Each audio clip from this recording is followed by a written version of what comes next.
Welcome back to the NCR podcast. Thank you for joining us today. Sorry we were away. We had a little bit of downtime while the boys were at the games last week. Rez and I were coaching all week, so apologize for the missed episode last week. Today we're starting off a new series we're going to be going with over the next 3 episodes, which will just be basically like a catch-up from the games. We had 3 people there. We had Jen, who we're going to be talking to today, who's a CrossFit doctor. We're going to be talking about CrossFit Health. Pete Shaw, one of the owners here at NCR, who was there as a judge for the first time and had some pretty cool moments judging Tia Claire Toomey in the last heat final event at the games. And then we're also going to be talking to PT as well about his experience on the demo team and captaining that. But today we're sitting down with Jen. We're talking CrossFit Health. This episode went really well. I'm happy with it. I think you guys are going to enjoy it. We start off talking just about a little bit of a background of Jen and her practice in the medical world, and a little bit then into what CrossFit Health is. And then I think it gets really interesting at the end as we start to dive into the impacts of CrossFit Health and the CrossFit Games and kind of where CrossFit as a company is going, and if they're kind of pushing away from the games and towards health and what that's going to look like in the future. So thank you guys for listening and tuning in. Be sure to subscribe to the podcast or the YouTube channel wherever you're watching this. Leave us a rating or a comment. Let us know what you think and what you'd like to hear about in future episodes, and be sure to stay tuned for those next 2 coming, the recap from the game series. Okay, enjoy the episode. Especially now that this year I was behind the scenes. I think it's hard. That's true. I think I like whichever one I see first because there's some overlap, right? Yeah. Some people like to just watch that shit. I fucking. Well, I like behind the scenes because it's like 5 hours. Like it's exactly. So much content. I don't have that kind of time. Well, you don't sit in one sitting. You watch it over No, like Rez, a I week or see you 2. play a lot of Candy Crush. One day A lot we'll of get, a lot of pub night. No, but look, pub one- night. PUBG. one day we'll get you behind the scenes at regionals, like maybe next year, and you'll see that it's just like. Oh, that's my goal. I mean, it's probably fun editing it and stuff. Yeah. But when you're back there and like you see the conversations that are happening, and like, you see the camera being pointed at Jen and Jen saying something, you're like, oh, like that's where that comes from. Yeah. It's just a normal comment. Yeah. That I'm getting. And it probably seems even just this conversation I'm having with Reza right now. It's not like a unique thing. Well, it probably seems boring too because like when we started the vlog, you guys go like, is this good? Like, is this any content? And then you see it actually edited together. You're like, oh, that's funny. Mm-hmm. But like doesn't feel like Yeah, some people it's love true. that. in the moment. That's true. You know what I That's mean? true. Like it takes time. But That's true. anyway. I guess there's certain things that I might find interesting if I. Actually, about the vlog, I like the vlogs where it's like Reza doing something back here and I wasn't back here and I didn't know he was saying that stuff. Wait, what? So you're Like, saying Don't act like you don't know what you're talking about. You follow me everywhere I go. No. Like I'm the parts of the vlog where I'm not part of it. Oh, I see what you're saying. Because I don't know that. I see. happened. I thought you were talking about one specific instance. I'm like, what instance do you? Yeah. Okay. You're saying you don't want to miss a thing here, 24/7. No, I'm just self-reflecting. And I've He's found just saying he's a big fan of vloggers.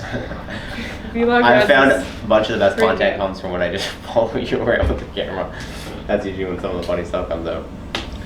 Anyway. You could do a vlog series of Rez, like new dad series. I think Stumbling Red through should start a fatherhood. vlog, like his own He vlog. wants to start a reality show about me. I want you to start a reality show about yourself.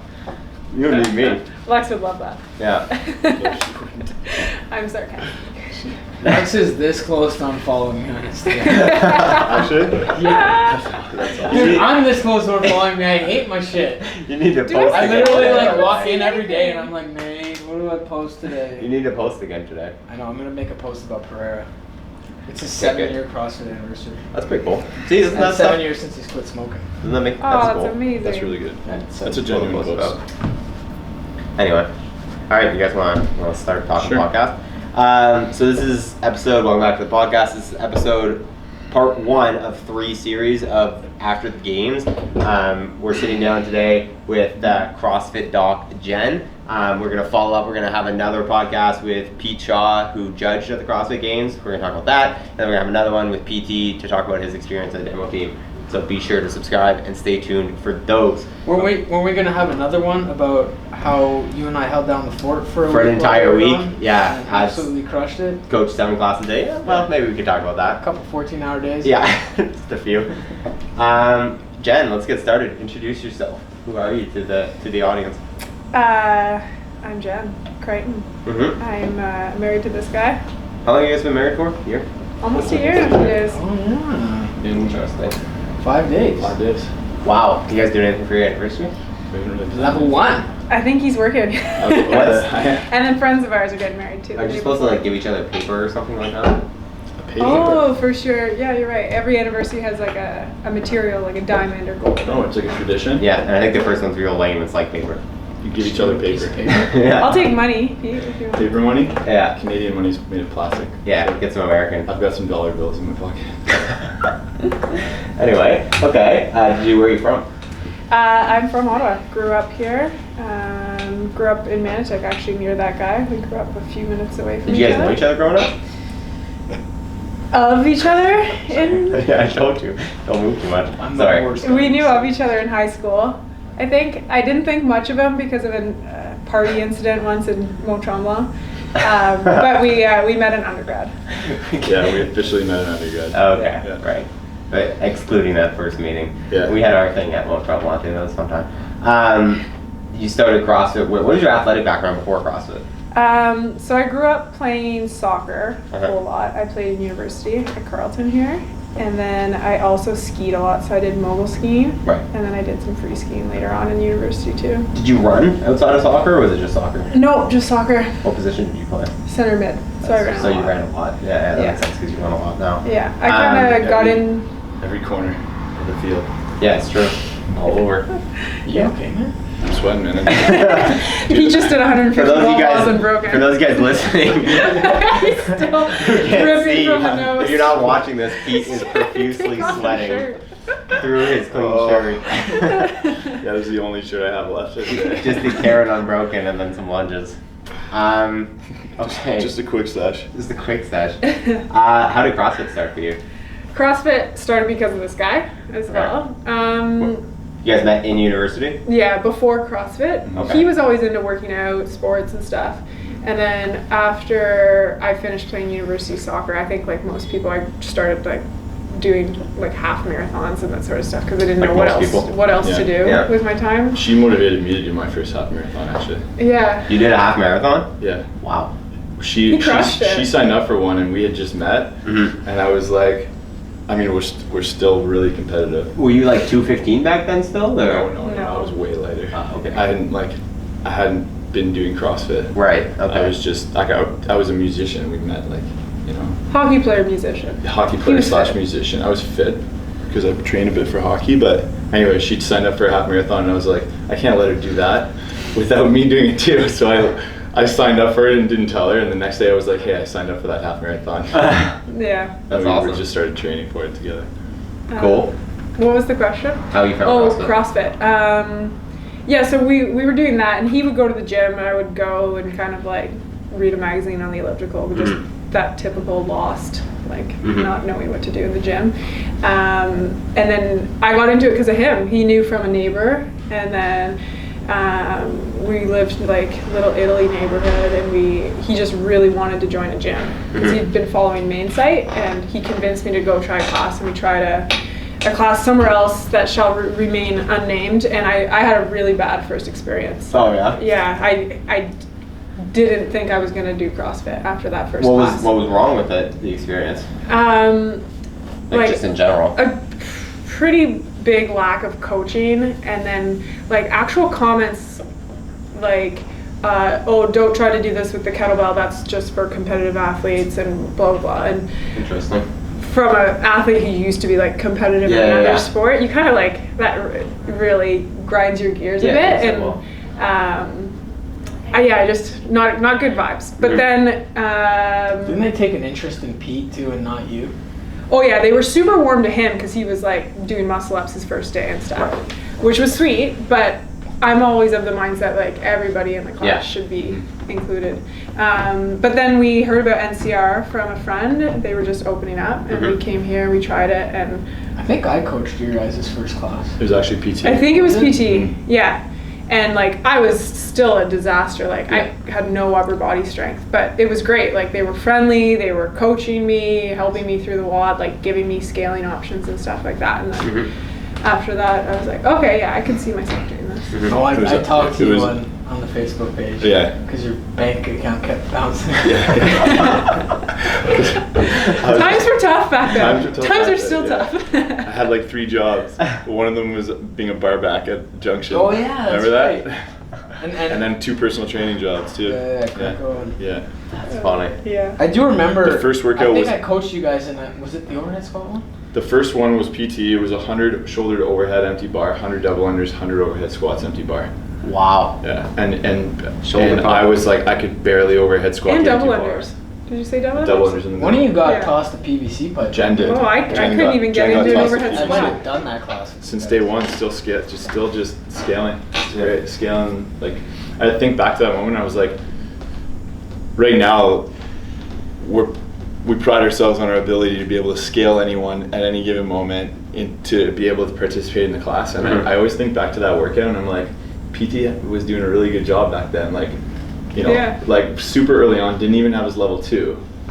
You come into the class, can't overhead squat, and you're doing a Wait, dowel. Like, that's what you're supposed to do. I'm sure it looked quite dangerous. So it was like probably like That's glaring. funny because we always go back and we're like, I'd love to see a video of us coaching back in the day, and PT's like, Yeah. it would be terrible. And I'm like, man, I don't think it would be that bad. Yeah. Yeah, I don't think it'd be that Because bad. we've always had a genuine interest in like helping people. Yeah. You know what I mean? So it's like, you look like you're gonna hurt yourself. we might not have had the right set of tools to help them, but Yeah. there was an effort made to help Yeah. people. You guys were always Right. mindful You're of keeping smart, people safe. Yeah. Yeah, totally. So NCR was a good experience. So then Yes. you started doing CrossFit. Yeah. And then what led you into wanting, because you've coached previously, right? Yeah, briefly. Okay. Briefly. What led you into like wanting to get your level 1, try coaching, that kind of thing? That was right around when I started med school. Mm-hmm. And like very early on in med school, you're like learning how to like introduce yourself to a patient and Mhm. talking and relating to a lot of different people. And it just started seeing his experience with it and his growth as a coach. It just made sense to me that it kind of is the same thing that I do in clinic with Mhm. someone in terms of like trying to coach them, get through to them, like understand what's going to resonate with them. Right. So I wanted to do the level 1 to just learn more Mhm. about CrossFit for like my own knowledge, but also I wanted to coach because I saw like those parallels between like being a coach in the clinic essentially with a patient and out in the gym as well. Right. So I just thought it was like a good chance to kind of develop those interpersonal skills and like communication skills. Cool. Yeah. Okay. So let's talk about that last part you mentioned, the med school. So what was your background in schooling? So after you finished high school, Mhm. you did an undergrad. What did you do that in? Biochemistry. Biochemistry. Did you go into that being like, I want to be a doctor, and that's why you did biochem, or did you figure that out during the process? No, I definitely figured it out Okay. during. It was always in the back of my mind. Yeah. But after undergrad, I was pretty sure I wanted to do like pure research. So Interesting. I did a master's doing like just research at the Children's Hospital here. Mm-hmm. And then after 2 years of that, I was kind of 2 years of realizing- working in that? Yeah. Okay. realizing I want to be a little bit more. 2 years of doing her master's. Oh, okay. Not 2 years, Study. not do the master, then 2 years of work? Yeah, sorry, Okay, okay. a 2-year master's. Gotcha. And it was awesome. It was a great like learning experience in terms of like how you like look at data Mhm. and think critically. But it was too basic science. Like it was Right. literally at a lab bench, Yeah. like growing cells or taking cells from mice. And Mhm. I wanted to be closer to people and closer to like the clinical impact. Right. So that's when the med school idea started getting a little bit more serious. Right. So yeah, I Interesting. guess it was at that stage that I decided on med school. I think we had started dating Mhm. then, and We started dating before you did your master's. yeah, Like we started dating, and then you, right after we started dating, got accepted to your master's program. yeah, and then shortly after, I think I was starting to think like maybe I want to go to med school. Right. Yeah. Okay. Cool. And then what pushed you to? Was it just because you're like, I don't want to do this clinical job forever, or was there something else specific in instance that made you like, I want to be a doctor? I don't know. It's like that cheesy like science combination of being a science nerd, Mhm. so I think that draws you to medicine, and wanting to like work with people and Mhm. help people and solve problems for people. Right. That's what kind of drew me in, and he definitely had an influence on that decision for me too. Like Mhm. shifting from just being a purely like lab nerd researcher to like wanting to be around people more and Mhm. like his personality, I think, really Right. influenced me and Cool. and shifted me that way. He's a very patient people person. So now you're done med school. Yeah. A doctor Crazy. officially as of what, July 1st is when you started? I think my degree says June something. June something. Crazy. Yeah. It is crazy. What was med school like? Med school is awesome. Yeah, you liked it? Yeah. You went to Queens? I went to Queens, and I'm so lucky. That was an unreal experience. Yeah. It's a tight-knit medical community, awesome teachers, awesome classmates, and fun town to go to school in. Yeah, Really, sure. really awesome gym there too, CrossFit Queen Street. That's got a pretty unique community, a lot of students, but that it's growing to have a lot more young professionals and older people too. So Right. it was like the perfect home away from home where I could focus on going to school and learning that stuff and have a good CrossFit community. And then Totally. it's only 2 hours from Ottawa. So And that's where it's you good. started coaching too. Yeah, I coached there just in my first year CrossFit. when before stuff got too busy. Right. And not a ton, like 2 classes a week, I think, in the mornings. And I loved it, but like in terms of my coaching abilities, like I am terrible probably. Like, you know, like I didn't get the chance to really try to Push and involve in it. yeah. Just talking yourself down. No, like I would love to take my level 2 one day, Right. but I'm not even at the stage where I feel like I'm like Comfortable enough ready to to do that. do that. Yeah. Right. What One day. so during the med school and the CrossFit, we'll talk about CrossFit Health in a sec, but like, was there ever a moment for you where you kind of connected the two and were like, hey, like these two things, because that was really before the big push for CrossFit Health was arrived or was there, and so like, did you ever start to make those connections as like, hey, there's these gaps in what I'm seeing in med school and what I'm hearing about in CrossFit that maybe could be filled?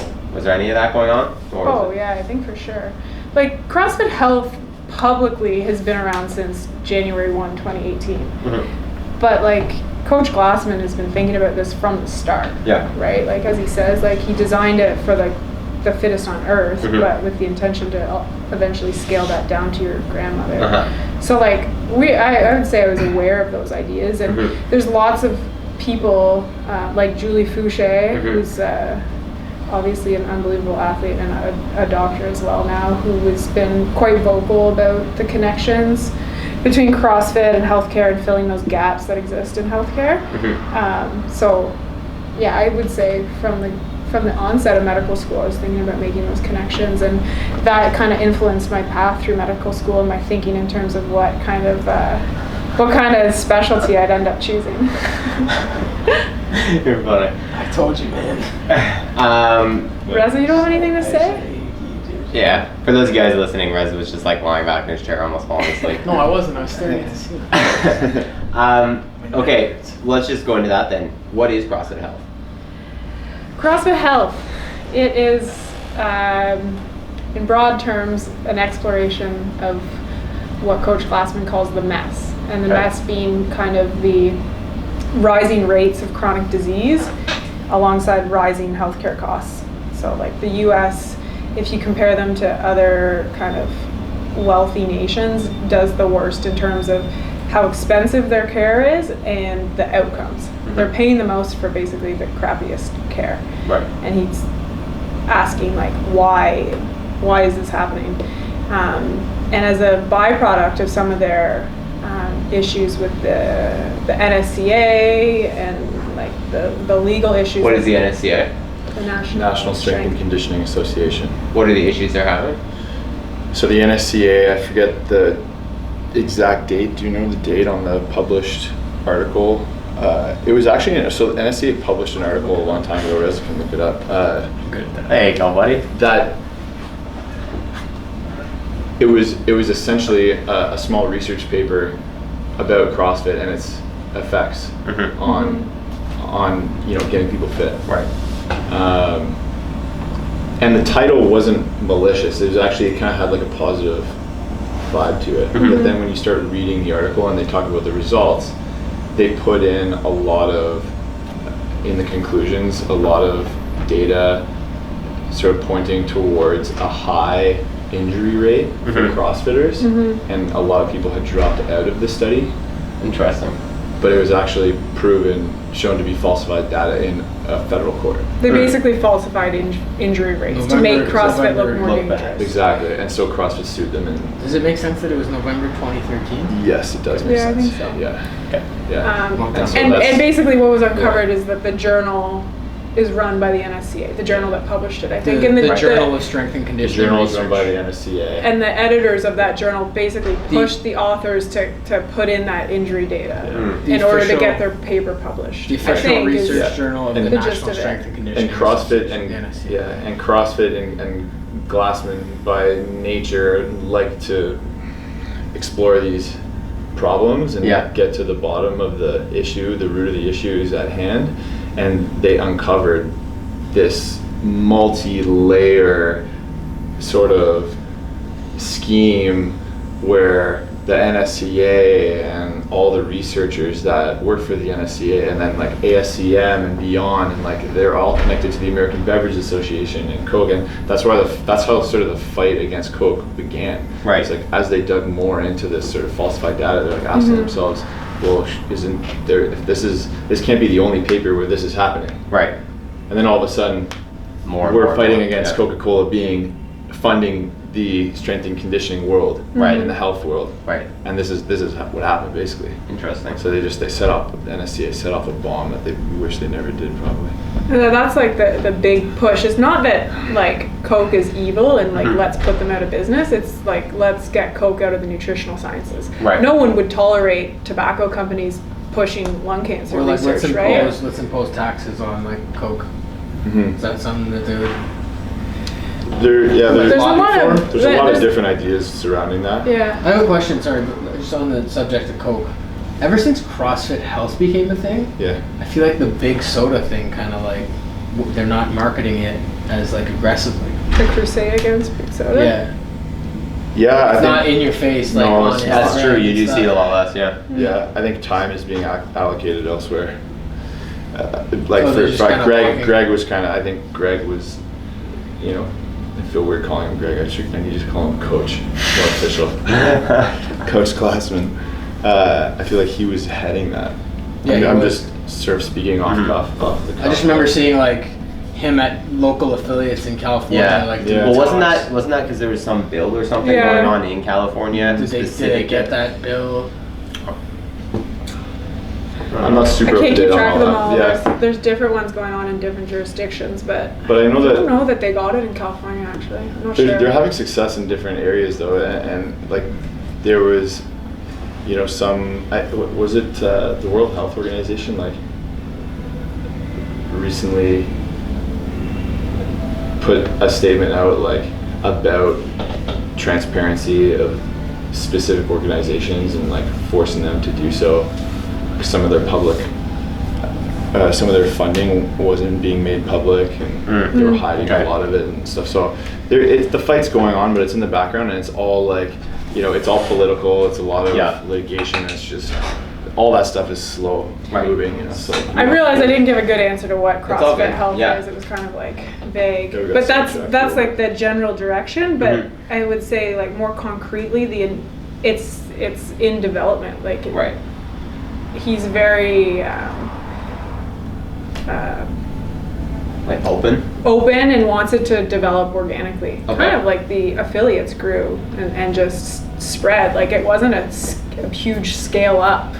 They just happened organically. Like So right now it's mainly a network of physicians who believe in what CrossFit's trying to do. yeah. So yeah, trying to be more concretely with what he's doing is what's going on now is to try to network all of the physicians out there who already are CrossFitters and members of affiliates or in their own garage gym, to kind of network them and make them feel not so isolated, like they're wearing tinfoil hats in their hospitals, in their clinics, because they have this kind of non-mainstream belief about exercise and nutrition. So what is that diversification? What's the non-mainstream belief that puts tin hats on them in a hospital? that they're CrossFitters. What we all have bought into with the CrossFit methodology, the pyramid with nutrition at the base, and then all those skills and capacities above that, and the idea that high intensity functional movement, constantly varied, butchered the order of that, but that is what drives the results that are actually going to have an impact on your health, and combined with that very basic nutrition prescription is the recipe for health and longevity. And that what we're doing in mainstream medicine is, this is purely my opinion, but we're kind of dancing around that issue, doing like homeopathic doses of exercise and nutrition counseling, when CrossFit has said for a long time, like, this is the most potent way to change your life. So basically, like, let me just paraphrase what you said. Yeah, please. And you can correct me if I'm wrong, but what Coach Glassman is trying to do is get together a team of educated professionals who can basically preach what he recommends. To some degree, yeah. Because the way I see it is, if a doctor is telling me to do CrossFit, like, that's what I need to be doing. Yeah. So if every doctor is telling me to do CrossFit, then that's what everyone's going to do. Yeah, totally. And it's don't even, and I don't even think you need to be so specific and say like it's a team. It's just, I guess in the sense you could say it's a team, but just realize that the team is just going to continue to grow. It's a community, just the same way, like Jen said, that CrossFit first started with the affiliate community. You know, there was a belief in the CrossFit methodology, and also understand that the methodology is no different now than it was when he first formed it. What CrossFit Health is trying to do is just take the doctors who have the power to spread that message and belief system to their patients and everyone else in the world, to sort of help everyone else realize that this is the way. Well, for people who might not know, like specifically within the hospital, what are these other doctors saying and doing that's in such juxtaposition to what you want to preach, other than just like go to a gym and do CrossFit? What are they saying, doing with their patients that's different than what we want? There's a spectrum. Like, there is a huge spectrum, and like, you don't have to be a CrossFitting physician to have like be able to give good nutritional advice. There's lots of people out there who tell patients to eat very similar to that. I think maybe the biggest glaring gap is like the lack of emphasis on that first. That it's always easier to just give someone a prescription to take a pill, so that they can, like, lifestyle change is hard. Like, changing your behaviors is hard for people, and as a doctor you have to invest more time and have a good relationship with that person to really try to get them to do that. So I think, the discrepancy is just like the lack of focus on those lifestyle changes, and whether it's like a little bit cynical because most people aren't able to make those changes, and so over time as a doctor you get like kind of worn out of trying. I don't know if that's it, but I'm saying there's a spectrum, and I would say the biggest gap that I've seen is just the, like, in terms of, if we're being specific about a disease, is management of diabetics, and how little attention is paid to like the carbohydrate intake. That's a very general statement, but I think that's one of the biggest things. Well, a good example of that, and this is like from me going to, there was a small period of time where I didn't have a family doctor, and I went into like an apple tree just to like do an annual checkup, and I was sitting on, I've told this story before, I'm sitting on the guy's desk, the doctor's like on the table with my shirt off, and he's telling me I'm obese. And I have a 6-pack. And I'm like, I'm looking at him and I'm like, are you serious? And then I'm like, okay, doc, like, what should I do? He's like, eat the Canadian food guide. And I'm just like, 70% of your caloric intake from carbohydrates. It's kind of sad. Like, this guy's got a lot of education and he's not giving me the right information. And he's influencing a lot of people too. Big time, right? Like I said, like, people listen to their doctor. Who do you trust more than your doctor? Probably no one. Your parents, maybe. Correct me if I'm wrong. It's like, I feel like you become a doctor because you want to help people, like you said earlier. And so, majority of doctors want to make the right choice for their patient, right? Like 99% of doctors. And they have an education, like Reza said, they've learned certain things and they want to use that, and they've been trained to use that. And it's really hard when the status quo is something and all of a sudden you're being told that it's been wrong this entire time. It's a paradigm shift. It's a complete paradigm shift, and anytime something like that happens, it takes a long time for people to catch on. You've got people that are going to catch on right away, and Jen's in a unique position where she just graduated medical school, and Queens is a pretty progressive learning environment, and there was all kinds of talk about these kinds of issues in school. So she feels confident heading towards that paradigm. But you get doctors who have been in their careers for 25 to 30 years, and they've been saying XYZ. It's really hard to get them to say ABC. No, I was just going to say the flip side of that is that I work with some doctors. Like I want to say again, like there's a spectrum. Like there's unbelievable doctors out there who are not CrossFitting, who are still doing amazing medicine and focusing on lifestyle. So I want to make sure I say that. But the flip side of like that older established doctor is some of them that I work with, they're super humble still that late into their career, and they look at me and they say, hey, like you're fresh out of school, you know all the guidelines, like update me if I'm saying something wrong or whatever like that. So you get all types, right? It depends on the person. And the other thing along those lines is, this came up this past weekend at the conference. A younger doc from Australia was asking for advice from the group about, like, there's people like Tim Noakes, he's a South African doctor who's gotten in trouble for giving nutritional advice from like the Dietetic Association there and stuff. Why'd he get in trouble? Kind of saying it's out of your scope of practice, like you're not a dietitian, so what are you doing giving your patients He was saying advice? that he was basically telling people that a low carb diet is good. Right. Yeah. So he got acquitted, right?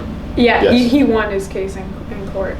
But this young doctor was saying, like, how do I make sure, like, I'm young in my career, I have a lot to lose, like I'm not older and established like him, like financially and my reputation.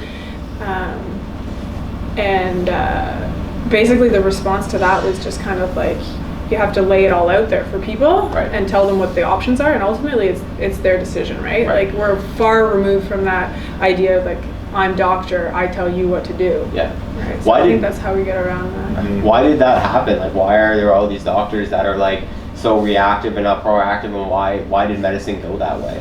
Like, why are there so many people focusing on just like giving the drugs as opposed to? There's not a ton of money in telling people to exercise and make good food choices, right? So a lot of the big studies are funded by pharma. As a matter of fact, that's probably the cheapest alternative to being healthy, right? Yeah. Exercising and eating healthy. Like, it's not hard. You don't have to pay for a CrossFit Cheapest membership. recipe. Like everything you need to know about how to get fitter is free, open source on CrossFit.com or their YouTube channel. You can, like, if you're literally on the couch, you can make a huge impact on your health by standing up and sitting back down 10 times every commercial break. Like, you've gone from 0 to something significant. And that's just one step. So I forget your question. It was just why did medicine go in the direction of not being proactive? Like, why was that ever started? Just money, man. That influenced it for sure. So it's a lot of pharma companies going out to doctors and being like, hey, prescribe my product, and the doctor just getting the habit of prescribing the more sick people there are, the more pills that they can prescribe. The more pills they can prescribe, the more money the pharmaceutical companies make. And also in the United States, don't forget, you have insurance that plays a big part in that. It's a big business. It's a big business to keep people sick. Because there's more money put back into the system that way. Yeah. So I have a question for you, Jen. How do you deal with those doctors? Because it's probably a very small movement at this point. How do you deal with those old school doctors who think this is ridiculous? It's tricky. Like, I'm still a trainee. Like, I'm a resident. They're my supervisor, right? And like, and you're here telling them to eat meat and vegetables, nuts and seeds, some fruit, little starch, and whatever. I'm telling them very tactfully if I'm telling them. I'm finding my moments, right? Like, because there's an element of respect when you're working under someone, because they know a lot of stuff about a lot of things that I have no idea, right? Mm-hmm. So I'm not going to waltz in here and be like, I know everything, because I don't. It's one thing, I imagine, to deal with other doctors, but it's probably another thing to deal with patients. Like if you acquire a new patient who's been told one thing his or her entire life, then like, whoa, you've completely flipped the switch on. It's not going to give me a heart attack. So do you have a game plan for that? The general way that I approach that with, like, if it's my supervisor or a patient, I just have to gauge where their standpoint, where their starting point is, right? Mm-hmm. Like the same way a new person walks in here, you're not going to program like heavy Fran for them. Totally. Right? But so I scale my approach to the person that I'm talking to. But it's not so much about the new person that walks in here, it's about the person who has a hate on for CrossFit. Yeah. Like, how do I get them to CrossFit? Because that's like my, like, how do I get everyone CrossFitting? How do I get that like power lifter guy who hates CrossFit? How do I convince him that this is wicked for him? It's like similar approach to you with other doctors and patients. You can lead a horse to water. You can't make him drink? I would still... But it's a little bit more serious, right? Because it's people's health.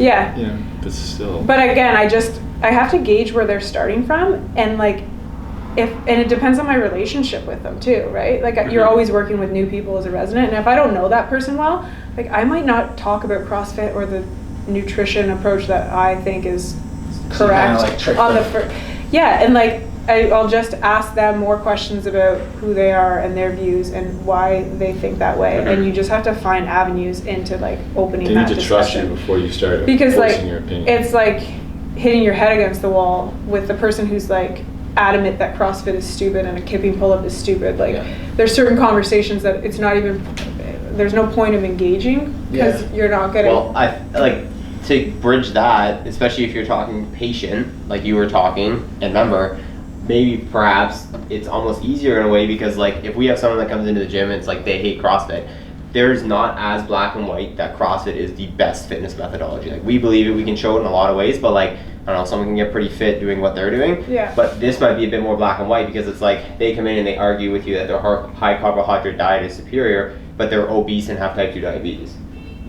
I just think maybe that would like lead to a little bit more of like opening the conversation and people being receptive to it, because I think that's the big reason why like we're pushing our things is because like what's happening now isn't working. 70 or 75% of North Americans die of chronic disease every year. You know what I mean? Yeah.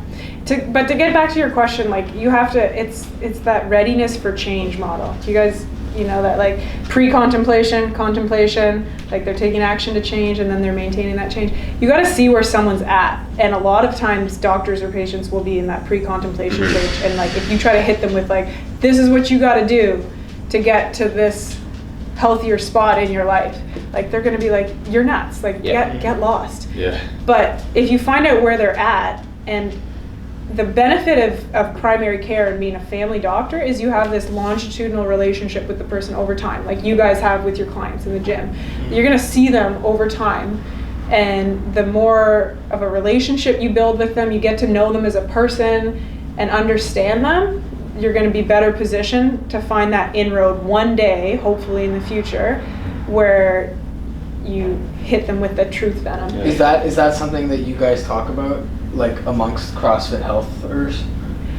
The focus, honestly, I imagine that would be a big challenge, or like at least a good topic point for you guys, right? Like how do you overcome that? For sure. We haven't got that granular yet because it's a huge mix of specialties right now too.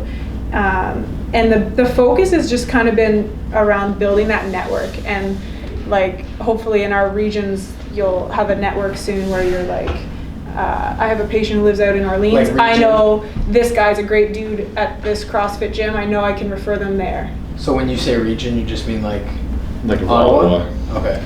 Yeah, I think wasn't sure if you meant like Canada East. Or maybe right now on that level, but eventually you want it to be small enough that you can see a patient and send them down the street. Yeah. Right. Like that referral network of, and like I have you as my patient, Reza. You have a heart condition we just discovered. Like I don't want to send you to a regular traditional cardiologist who's going to tell you never to lift something over 100 pounds for the rest of your life. Send her to a CrossFit and cardio. I want to send you to a cardiologist who understands what we do and understands what you've been doing for 30 plus years of your life. So is that like step one is get these doctors, develop that community. Step two would be that like branch, like have a referral program in place. I honestly don't know. Right. It's all in. So it's all just step was one gonna is just say- get it together. I was going to say that right now, the community is being built, Mhm. and it's almost like you're seeing the stage unfold where there's a lot of brainstorming around what that next step is. A lot Like, of what does the brainstorming. stage even look like? Like, how do we start implementing, not just, how do we start connecting the healthcare system with CrossFit? Like, what does that actually look like? Like, there's a lot of doctors that own affiliates, and and a lot of affiliate owners that have connections like Jen and I. Maybe they're husband and wife, and one's a nurse or one's a doctor, and the other's an affiliate owner or a coach, and they're just trying to figure out ways to infiltrate CrossFit with the healthcare system and healthcare with CrossFit. And it's just like there's a whole bunch of ideas, and there's no real So is there straight answer. Is there like a Canadian, because I know our healthcare system differs largely with the American healthcare system. Are they going to start with the American healthcare system and then kind of figure out, have like different branches for different countries? There's Or? no I don't plan know then. that there's a plan to be There's no- like yeah. that structured. It's they just want to connect people, like like the same way on .com, like people were getting connected by posting comments under the WODs. Like they're trying to do that with physicians now. So like and affiliates, like, and it's not exclusive to physicians. Like any allied healthcare provider, like physios, nurses, like they're all welcome in this movement. And it's like the conversations that are going on are like, oh, we started this program at our gym, and like we're looking at these measures, and we're using the in-body machine, and that's like really had a big impact. It's just like sharing all of these like successes and failures as this movement grows, so that we can hopefully like reach more people quicker. I'm starting to notice more affiliate owners too at these There's places. lots of affiliate a lot of owners affiliate getting owners involved, getting too. involved, like who really care about this subject and want to be like at the tip of the spear of that with the ideas that they've been doing or have and want to implement. There's the guys that did that presentation, CrossFit Kirby Medical Center. They have a Super cool place. You can explain that. It's a small. I forget what state it's in, but it's a smaller hospital, and they have an affiliate Oh yeah, I've seen that. on Yeah. the hospital They did campus, thing in the Very journal. cool. located by the employee parking lot, Yeah. which I just thought was awesome. So Yeah. you park your car and you walk by that every day. And it's not mandatory, I don't think. I think they said they have about 25% of Yeah. employees are members. Yeah. I think it's free of charge, and they go by know your numbers, know your diet, know your fitness. So annually they do like blood work, like your A1C, your blood pressure, whatever other like metabolic markers, health markers. Know your diet, so like what are you following? Are you being accountable? And then they do like a basic fitness test every year. And if you meet your predetermined goals for each of those 3 domains at the end of the year, you get like a $300 bonus or something. Oh, nice. Yeah. Okay. Like, And it's cool that it's- the approach is it's at a hospital, but it's for the employees, and the employees are doing CrossFit and they're staying healthy, and that's just going to have a trickle down effect to Yeah. the patients and all that stuff, And, Absolutely. I think like to what you were saying is like what direction is it heading?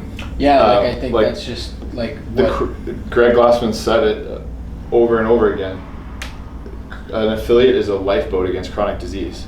The lifeboats exist. There's 14,000 of them worldwide.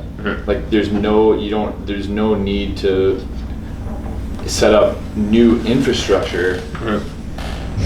I mean, it's awesome that Kirby Medical Center is opening an affiliate on their grounds, and the more of those there are, the better it's going to be. But just the more affiliates there are, period, the better everything is going to be. It's about connecting the doctors and making people realize that this is where they need to come. Right. So let's move on a little bit, and let's just talk specifically about the games. Like, what was this conference that you went to? What happened there? What was it for? Just explain that a little bit. Like, what went on the 6 days or whatever you were there? Yeah, so the conference was 3 days, like during the middle of the week, kind of more before the games really got underway. And it was just a series of lectures from, for the most part, non-mainstream experts in whether it's nutrition or science or physicians themselves. And it was just a lecture series followed by question and answer and like time to chat with other affiliate owners, other healthcare providers, nurses, doctors, and just any CrossFitter could have gone too. Anyone could have gone, non-cross. I think they asked how many people CrossFit, and I think there was 2 people in the audience that didn't even do CrossFit. That stood up. Yeah, but they had CrossFit shirts on, so I'm sure they like did their first WOD later earlier that day. They probably had no idea that they've been doing CrossFit. Yeah, maybe working out. So they did another version of this last year, but I wasn't there, and I think it was a bit smaller, maybe only 1 or 2 days and fewer speakers. So it grew this year, and it was really well received. And awesome speakers. So this was the first year it was like a big thing at the games? And it's the first year that it was the conference under CrossFit Health, because CrossFit Health launched January 1 of this year. And last year it was called something, it had a slightly different title. I forget what it was, doesn't matter, irrelevant. Well, this was the first year too that you saw CrossFit Health on all of the little gates where the athletes were running by and doing the crit by, and like what I love, that brand is everywhere now. Was on the North Lot field where you saw them do all the workouts, the huge white building, where it just said CrossFit Health, and that's where they all hung out. And when everyone finished a workout, the camera would pan up and it'd just be CrossFit Health. Yeah, that's awesome. How much this is a question for any of you guys, how much do you think that CrossFit Health is going to bleed into all of the game stuff? Because we've seen in the last couple of years, like the commercials during the open announcements and during regionals, and like all it is CrossFit Health. And now that that's growing and getting bigger, now we're seeing it advertised there, we're having conferences there. Like, is it going to turn into, like, instead of having Vendor Village, it'll just be like a bunch of lectures, or like? I'm very passionate about this. I don't think. We'll each take a shot at this. I don't like when people separate the games from CrossFit in the box. I don't like when people say there's 2 types of CrossFit. There's the games CrossFit and there's the box CrossFit. To me, it's all the same. CrossFit is CrossFit. CrossFit makes good athletes. CrossFit makes people healthier. And it's just why people separate it is because it's easier for them to understand. It's just a difference of degrees. It's a difference of degrees. These people need 5 workouts, these people don't. Exactly. It's a difference of degrees, and there is no separation. And the more CrossFit Health, I think that CrossFit Health and the games like need each other. And I think that the more CrossFit Health infiltrates the games, the better. I think vice versa. I think you're not going to see lectures everywhere. You might see some stuff, like maybe there's going to be a CrossFit Health booth one day at the games and stuff like this, but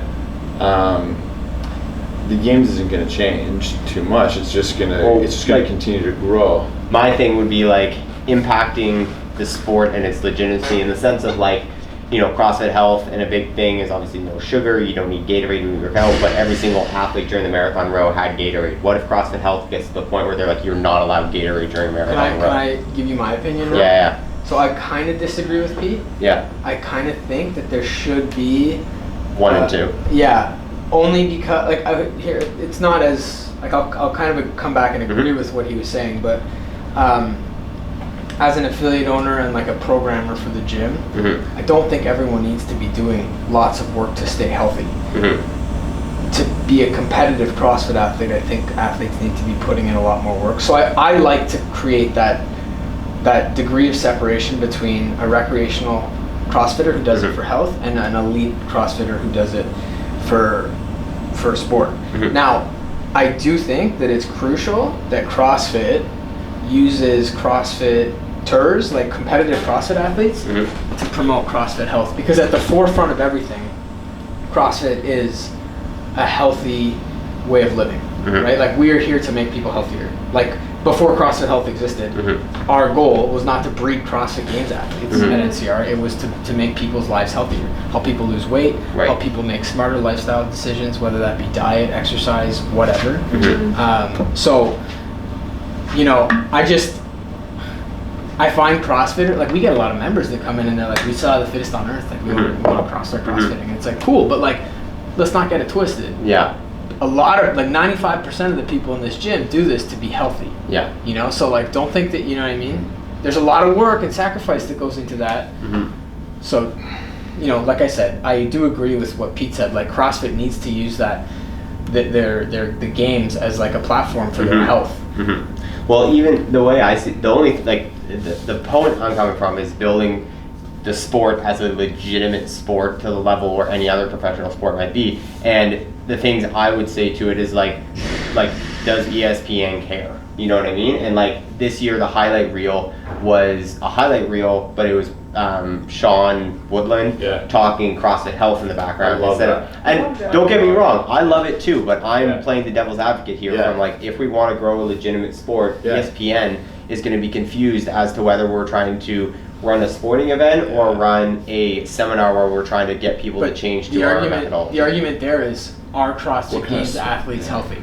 What kind of sport do you want it to be, though, is the question, you know? And it's just like... I just think it's tough because, again, go back to the Marathon Row thing. Matt Fraser, I don't think really cares that much about the CrossFit Health movement. No, I agree. And he's going to want to drink his Gatorade because it's going to make him a better athlete in those 3 days. But what happens when CrossFit Health is so big that they're like, Matt, you have to talk about CrossFit Health in your Instagram or you can't come to the games. Then we lose the best athlete in the sport. That's why I think there should be a little element of separation. I didn't get to say my opinion yet. Sorry, you go first. You go first.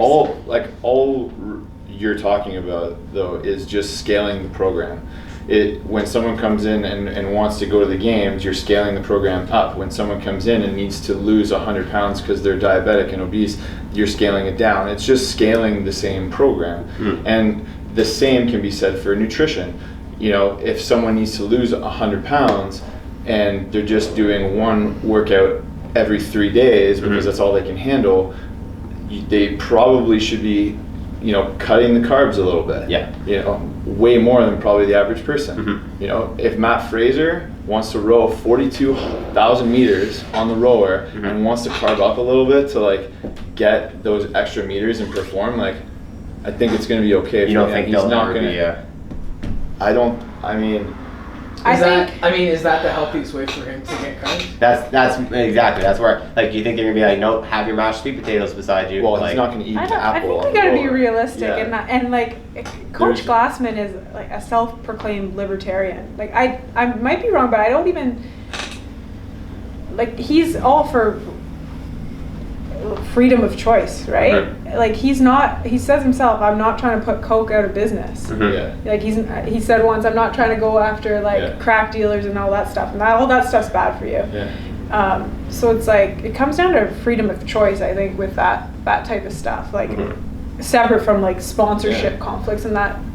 But I'm with Pete in that, like, everybody's on the fitness wellness sickness continuum somewhere, and the games athletes are the tip of the spear, like way over on the other side of fitness. But with CrossFit Health, we're trying to reach those people who are literally on the couch and they're sedentary, and we have to be careful because the games is CrossFit's biggest marketing tool, right? Like, CrossFit doesn't advertise much. No. It's the games is what has brought so many people in as of late. And we have to be careful with that because that scares people too. On the flip side, you get people coming in. I saw the Netflix documentary. I want to try it. But how many people are out there saw that crazy SHIT on Netflix, and they're like, I could never do that in a million years. And they're not coming into the box, and you don't know about them. So we want to reach those people who are at home. And that kind of goes back to what I finished on, is like they need to use that momentum and incorporate the health component and like just make it a little bit. And I think they can coexist. Also, Greg Glassman has attacked competitive CrossFitters. He has gone ahead and attacked them for their nutritional choices. There you go. I don't know who it was specifically, but skinny, sick people. Yeah, he's like, no, they're the fittest sick people on earth. So I don't think he was saying all of them. No, but I mean, there are a large amount of CrossFit athletes. He was just chirping the high carb intake of some of them. Totally, because that's a big part of their diet, right? These competitive. But don't generalize, because Sam Briggs has a high fat diet. Like a lot of them. I mean, you know, I'm not. I don't. I couldn't tell you who they are, but there are some that do high. There are some that are. There are some that are sponsored by local donut shops. Yeah. You know what I mean? Yeah, no, for sure. So it's true. Donut a day keeps the doctor away. A donut. Isn't that donut and Fran a day? Yeah.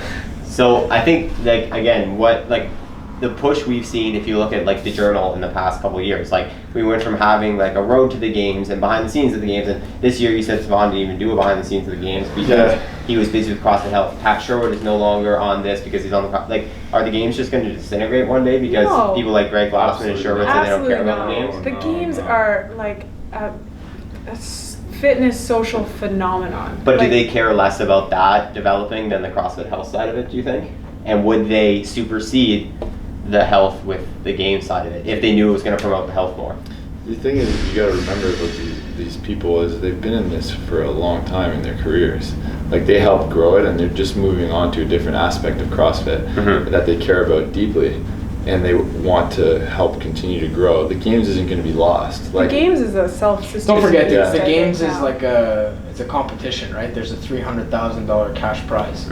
So it's like you got people that are playing hockey on the ODR, and you got people that are playing in the show. You know what I mean? Like, I think that also strengthens my point about it being a continuum, and the games and CrossFit Health like sort of fall on that continuum as well, and they can coexist with a common goal. You know, it's not about like this is one and the other and they're like against each other. It's like it's all CrossFit, and it's hard for people sometimes to understand that, but it's, you know, at the games maybe one day you're gonna have like the CrossFit Health you know, booth, and then across the way you're still gonna have like deep fried cheese curds and, you know, the ice cream stand for the super fit people who like want to have a cheat day one. You know, it's like, you know, you're free to make your own choices, but like the CrossFit Health, they're trying to drive the awareness that if you want to cure your chronic disease, this is how you can do it. I think my question is more just along the lines of like the fact that we see so many people within CrossFit maybe shifting their attention away from the games towards this. There's less attention being put towards the games that now being brought towards CrossFit Health. It's more just a question of like if the games are up here, or we're up here in CrossFit Health down here, it's kind of, I think, coming, where is it going? Is everyone from the games going to CrossFit Health? I think just both are growing. Yeah. Like Coach Glassman is very excited about CrossFit Health. Like for sure. Yes. Yeah. But there are so many unbelievable people that work for this organization. Like there's no shortage of good people They're not going to do like penalties for people drinking Gatorade on No, but I'm just saying, like, some big names have, like, you know, Pat Sherwood's not doing the broadcast anymore, he's with CrossFit Health, but there's no shortage of other unbelievable human beings that are filling in his shoes, and he's giving opportunities for other people to keep growing with the games. Like, the games are just unbelievable, and they're not going anywhere.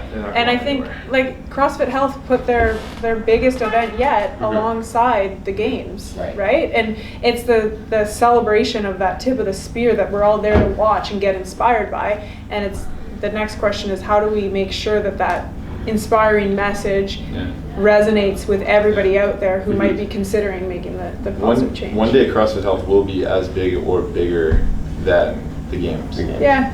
That'd be pretty awesome, wouldn't it? Purely based on the worldwide issue they're trying to deal with. Yeah. And Matt Fraser will feel like a piece of shit for drinking Gatorade on that competition. I'm pretty sure he wasn't the only one. Gatorade. Okay, let's. That was awesome. I love that conversation about the games. We're coming up in an hour, so I just want to ask you like a couple questions to finish it.